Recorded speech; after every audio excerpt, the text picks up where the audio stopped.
राज्यातल्या पोटनिवडणुकांसाठी आता मुख्यमंत्री देवेंद्र फडणवीस प्रचाराच्या मैदानामध्ये उतरणार आहेत। बारामती आणि राहुरीतल्या पोटनिवडणुकीसाठी 2 दिवस स्वतः ते आता प्रचार करणार आहेत। आज आणि उद्या मुख्यमंत्री या मतदारसंघांमध्ये जाऊन जाहीर सभा घेणार आहेत, लोकांशी संवाद साधणार आहेत। तर महायुतीकडून बारामतीमध्ये राष्ट्रवादी काँग्रेसच्या सुनेत्रा पवार आणि राहुरीमध्ये दिवंगत शिवाजीराव कर्डिले यांचे पुत्र अक्षय कर्डिले निवडणुकीच्या रिंगणामध्ये आहेत। त्यांच्या प्रचारासाठी मुख्यमंत्री जाहीर सभा घेणार आहेत।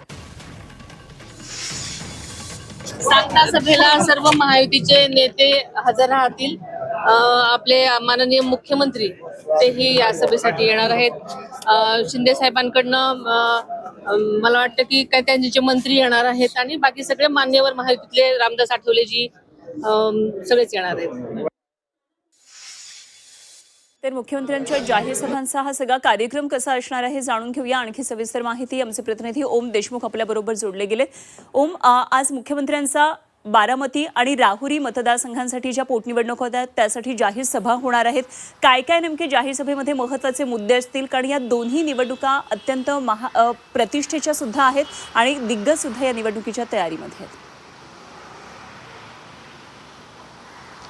अगदी बरोबर आहे। खरं तर या दोनही मतदारसंघामध्ये बारामती आणि राहुरीमध्ये पोटनिवडणुकांचा जो काही आता कार्यक्रम सुरू आहे त्या दृष्टिकोनातून मुख्यमंत्री स्वतः प्रचाराच्या मैदानात उतरताना पाहायला मिळत आहेत। आज संध्याकाळी 6:30 वाजता राहुरीमध्ये मुख्यमंत्री देवेंद्र फडणवीस यांची महायुतीचे जे उमेदवार आहेत दिवंगत आमदार शिवाजीराव कर्डिले यांचे पुत्र अक्षय कर्डिले यांच्या प्रचारासाठी संध्याकाळी सभा आहे। या सभेच्या माध्यमातून खरं तर मुख्यमंत्री काय बोलतात याकडे सर्वांचं लक्ष असेलच, परंतु अनेक अर्थांनी ही सभा महत्त्वाची ठरते। खरं तर राष्ट्रवादी शरद पवार पक्षाने उमेदवार दिल्याच्या नंतर एक वेगळं राजकीय वातावरण सुद्धा त्या निमित्तानं पाहायला मिळतंय। दुसरा महत्त्वाचा मुद्दा तो म्हणजे राष्ट्रवादी शरद पवार पक्षाचे नेते आणि जयंत पाटील यांचे खरं तर भाचे असलेले प्राजक्त तनपुरे यांची सुद्धा आज एक महत्त्वाची भूमिका आज एक भूमिका घेण्याची शक्यता आहे। मुख्यमंत्र्यांच्या सभेदरम्यान आपण आपली भूमिका स्पष्ट करू असं त्यांच्याकडनं संकेत देण्यात आले। त्यामुळे प्राजक्त तनपुरे आज भाजपमध्ये मुख्यमंत्र्यांच्या उपस्थितीत प्रवेश करतायत का? जर तो प्रवेश झाला तर निश्चितच स्थानिक पातळीवरती भाजपला मोठं बळ देखील मिळणार आहे।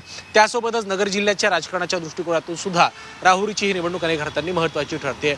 बारामतीचा जर आपण विचार केला तर बारामतीमध्ये उद्या संध्याकाळी खऱ्या अर्थानं मुख्यमंत्र्यांची सभा होऊ शकते अशी देखील माहिती मिळते।